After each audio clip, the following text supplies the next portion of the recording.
The Formula One World Championship.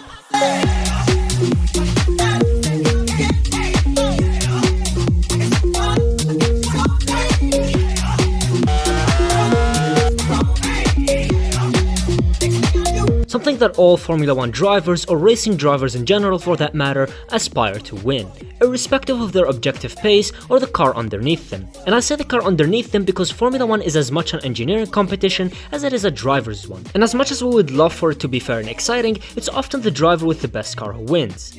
Or at least that's what most people think. You see, when a great driver dominates the sport, as is bound to happen, it's easy to point at the car and claim that it's the only reason they're winning, and completely dismiss all the other aspects it takes to become a champion. But those aspects that are often overlooked are the ones that shine when we get competitive seasons where multiple teams or even teammates have very similar pace. Which brings us to Lando Norris. Norris joined Formula One as a McLaren Jr. in 2019, as a great future prospect with some expecting him to become a future world champion. However, what's hard to spot when a driver is still in the midfield is how they would react to pressure in certain tough situations that are commonplace in a title fight. In other words, whether they have what's called a champion mentality or not. A champion mentality is basically the ability to maximize the points irrespective of what's going on around you, and the will to do whatever it takes to win if need be. A great example of this are drivers like Lewis Hamilton, Sebastian Vettel, Michael Schumacher, and Max Verstappen. Let's now take a look at how Norris handles those tough situations I talked about to see if he really has what it takes. Spoiler alert, as much as you probably don't want to hear this as a Norris fan,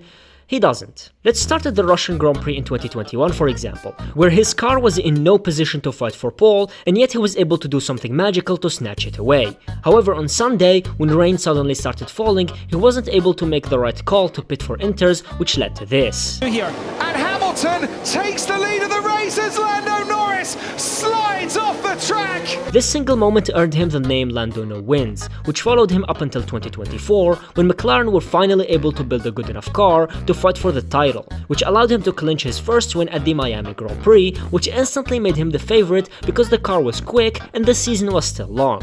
However, a bizarre sequence of events proceeded to unfold, which I like to call the bottle jobs. You see, going back to what I was saying about the champion's mentality, a driver of Hamilton's caliber, for example, when given a car that's quicker than the rest of the field, drives off into the distance without making any glaring errors and wins the title. However, in the case of Lando, he just seems to make more mistakes, which makes him vulnerable later in the season. In the 2024 China Sprint, he took pole and then lost it immediately, something that was a common theme in the 2024 season. But then he proceeded to hold it around the outside of turn 1, which usually never works, and this was no different. In Imola, he was actually up there fighting with Verstappen, but wasn't able to get him, which is fine, that happens. In Canada, Verstappen got a rather lucky safety car, which practically gifted him the win, which isn't Norris's fault. In Spain, he was able to clinch pole, as he should, but again lost the lead before turn 1, which allowed Max to drive into the sunset. In Austria, he had a battle with him, which ended in a collision, and irrespective of whose fault it was, the difference in mindset was immediately obvious, as both of them got punctures. However, Max continued on after pitting to get a few points, whilst Lando retired when even with damage he could have still salvaged a few himself. In the UK, the strategy McLaren gave him wasn't optimal, which wasn't his fault this time, unlike Sochi. In Hungary, however, a big moment happened, which is McLaren giving him the undercut against his teammate, after the latter took pole and was leading the race. The quote-unquote right thing to do was to let Piastri back through, which is what Norris did, losing 7 points in the process. But compare that to Sebastian Vettel, for example, who when given the opportunity to screw over his teammate in order to win, he did this. This is silly, sir. Come on.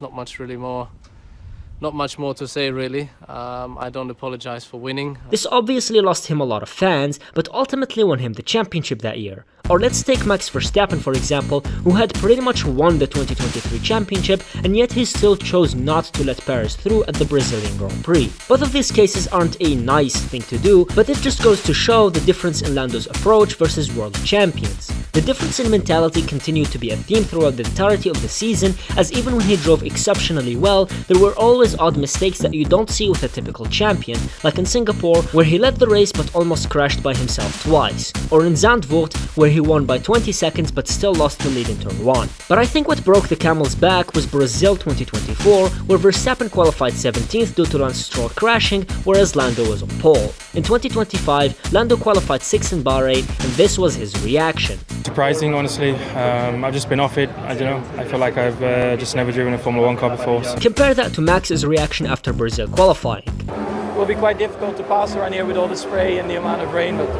we'll have a look. Lando went on to lose the lead in turn 1, make strategic and driving errors, all the while Verstappen cut through the field to win, and you could immediately see how that affected Norris. But fast forward to 2025, everyone starts with a clean sheet, and McLaren have built a rocket ship from the start. And in fairness, he did well in the first couple of races, but then like I mentioned earlier, he proceeded to qualify 6th instead of capitalizing on Max's struggles, which allowed his teammate to pop back up into the picture after his disaster in Australia, and then proceeded to do the unthinkable a week later, which is crash at the Saudi Arabia Grand Prix qualifying. This is the type of mistake that you rarely see in championship campaigns, and exactly what leads to confidence issues, which is no good as proven by Sebastian Vettel in 2018. Sake. Sorry guys.